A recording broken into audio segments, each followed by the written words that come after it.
নারীর পরিবর্তন সবসময় ভয়ঙ্করই হয়।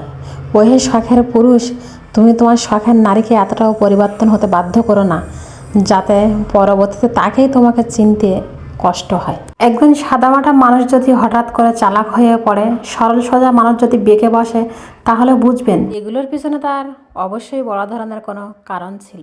একটা সরল সোজা নরম মনের মানুষকে কখনোই শক্ত হতে বাধ্য করবেন না। পিস দেখেছেন রাস্তায় দেয়, ওইটা কিন্তু যতই গরম করা হয় না কেন, গলে কিন্তু পুনরায় তার থেকে দ্বিগুণ শক্ত হয়ে যায়। মনটাকে পিসের মতো হতে বাধ্য করবেন না। সময়, গুরুত্ব এবং দূরত্ব, এই তিনটে জিনিসকে অবশ্যই মূল্যায়ন করবেন, না হলে আপনাকে পরবর্তীতে পস্তাতেই হবে। ভালোবাসা সবসময় সুন্দর যদি না মানুষটা সঠিক হয়। যদি তোমাকে কেউ তোমার সাধারণ জীবন তুমিটাকেই পছন্দ করে, তাকে তুমি জীবনসঙ্গী হিসেবে নির্বাচন করতে পারো, কিন্তু যে তোমার তুমিটাকে পরিবর্তন করে তার মতো করতে চায়, অন্তত তাকে জীবনসঙ্গী হিসেবে নির্বাচন করবেন না। জীবন শব্দটা 3 অক্ষরের হলেও এর পরিসর বুঝতে কিন্তু মানুষের পুরো জীবনটাই ব্যয় হয়ে যায়, তারপরও এর কোনো মানে কেউ খুঁজে পায় না। তো যাই হোক, অনেক কথাই তো বলার পরে কিন্তু আজকে চলে আসছি, সকালে রান্নাটাই করে নেব ভাবছি যে আজকে রান্নাটা করে নিলে একটু সুবিধা হবে সব দিক থেকে আমার।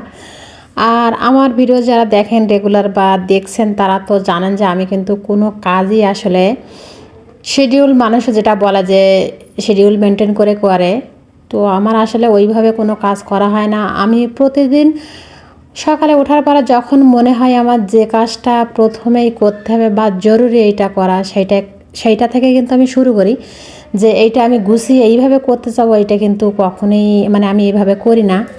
তো ভিডিওর বাইরেও কিন্তু আমাদের বাইরের জগৎটাই কিন্তু অনেক কাজ আছে, সব কাজই কিন্তু এর ভিতর তো আমরা দেখাতে পারি না, আনুষঙ্গিক থাকে অনেক কিছু কাজ, তো সেগুলো আসলে করতে হয়। তো ভাবলাম আজকে আমি রান্নাটা করে নেই, কারণ বাড়িতে অনেক বেশি কাজ ছিল, একটু সেইগুলো করে নেওয়া যাবে।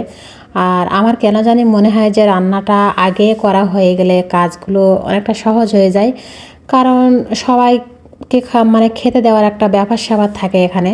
তো এটা কিন্তু মেয়েদের জীবনে সবচেয়ে বড় একটা চাপের বিষয়, রান্না করে কেউ অপেক্ষায় বসে থাকবে, আপনি খেতে দেবেন বা তাদেরকে খেতে দিতে হবে, একটা দায়িত্ব আর কি আপনার উপর বড় ধরনের। তো কাটাকাটি শেষ করে তরকারিটা মাছগুলো কষিয়ে নিয়ে তরকারিটা বসিয়ে একটু ঝোল দিয়ে কিন্তু চলে আসছে এখানে মাঝামাঝি করে নেওয়ার জন্য, কারণ আমার রান্নাঘর আর এই মাজার জায়গাটা খুব একটা দূরে না। তো ভাবছি তরকারিটা আমি একটু বারে বারে এসে দেখে যেতেও পারবো।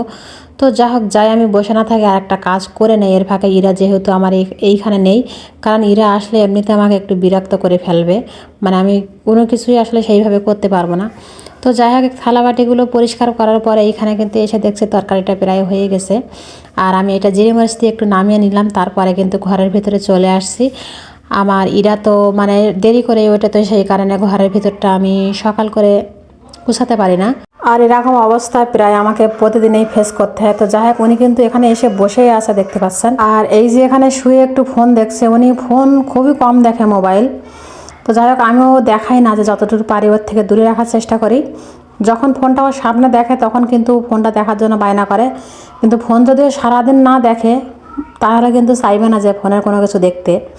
তো যাই হোক, খাটটা কিন্তু ভালোভাবে গোছানো হয়ে গেছে, এখন কিন্তু ঘরের ভিতরটা ঝাড়ু দিয়ে নিচ্ছি। আজকে যেহেতু কোনো কাপড় চোপড় কাচাকুচি ছিল না, তো আগের দিনে যে কাপড়গুলো আমি কেচেছিলাম কালকের, তো ভাবছি সেই কাপড়গুলো একটু ভাঁজ করে নেই, কারণ ওইভাবে রেখে দিয়েছিলাম গামলায়, যার কারণে কাপড়গুলো এইভাবে কুঁচকে গেছে। কাপড়গুলো আসলে সবসময় ভাঁজ করি রাতের বেলায়, কিন্তু সেই আসলে এই কয়েকদিন মন ভালো না কেন জানি না, তো সেই কারণে আসলে কোনো কাজই যেন মনে হচ্ছে যে আমি ভালো করে করতে পারছি না, একটা বাধা বাধা ভাব চলে আসছে। তো যাই হোক, আজকের ভিডিও পর্যন্ত, সবাই ভালো থাকবেন, সুস্থ থাকবেন, আল্লাহ হাফেজ।